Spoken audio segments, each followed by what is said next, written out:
Hi, everybody. Thank you guys for tuning into this. Um, I'm just going to speak off the dome today and speak from my heart about something that I've dealt with personally, which is dealing with loss and grief.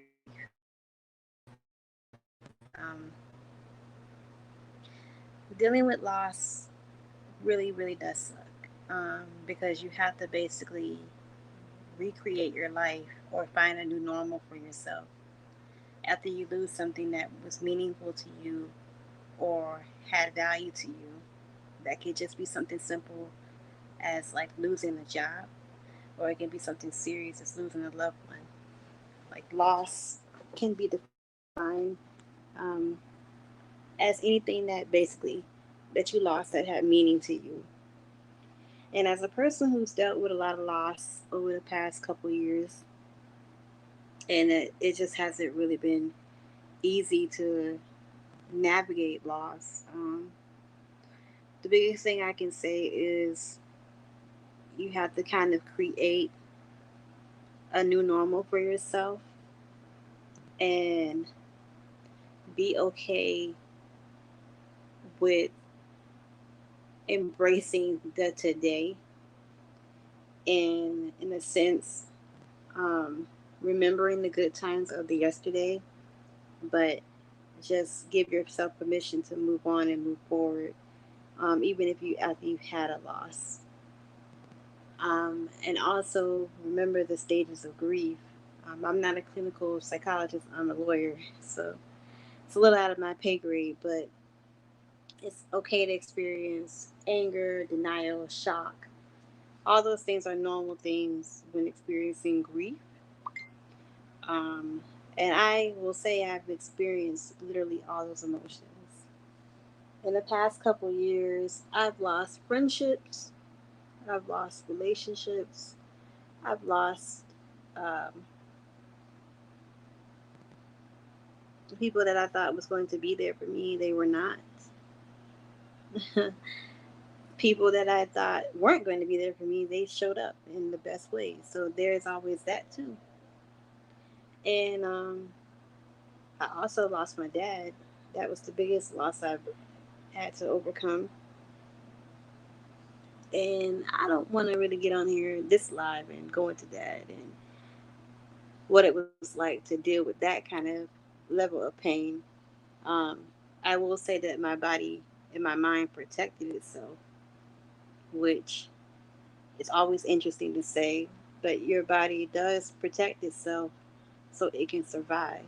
So I will say that I was in initial shock and it didn't hit me the ramifications and the significance of everything until years later. And my mind's still trying to find what normal is after my dad passed away. It's still trying to understand what normal is. It's trying to find a source of comfort, um, a source of security and safety. Um, and it's trying to replace that source, but losing a parent, you can't really you will never replace that love from a parent. So it's like a permanent hole in your heart. Um, that's just basically it.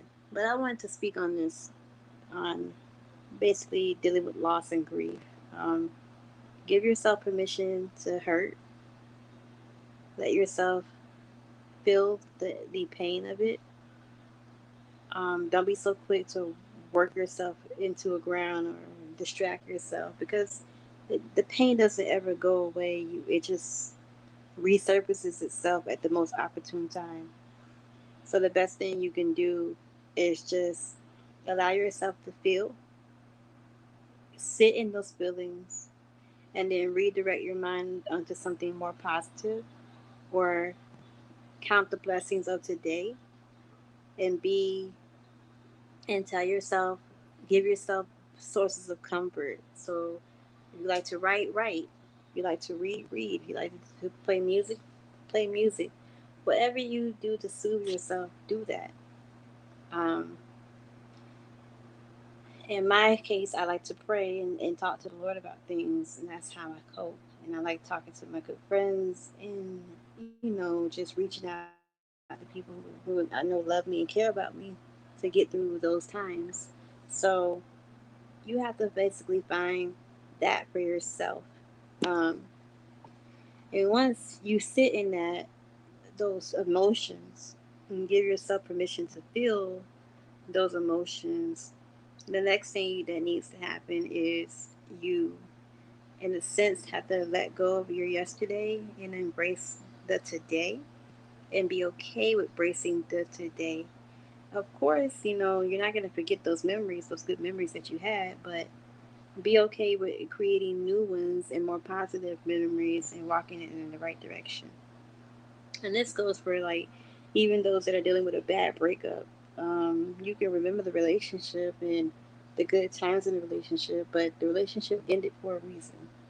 So be mindful of that at all times and don't fall back into a pattern with somebody just because you don't want to feel the pain of grief, or you don't want to feel loneliness, or you feeling isolated right now and you feel like you don't have anybody, so you're going back to a situation that's toxic and that's not healthy for you. That doesn't do anything for you in the long run. So the best thing I would say to you do in this hour is just meditate, grieve, meditate, do some breathing exercises, sit with the emotions of grief. Say, Lord, I thank you for whatever. Thank you for all the things you have given me today, and help me move past this today to a better tomorrow, and be okay with living in that um, headspace. And that way, with time, grief becomes easier, dealing with loss becomes easier, and the impact of the pain won't be so um, crippling or paralyzing. Also, you are surrounded by love, and believe it or not, there are people around you that really do love you and will support you. You just got to find your tribe. And I thank the Lord for my little tribe that I have. I thank the Lord for my little tribe.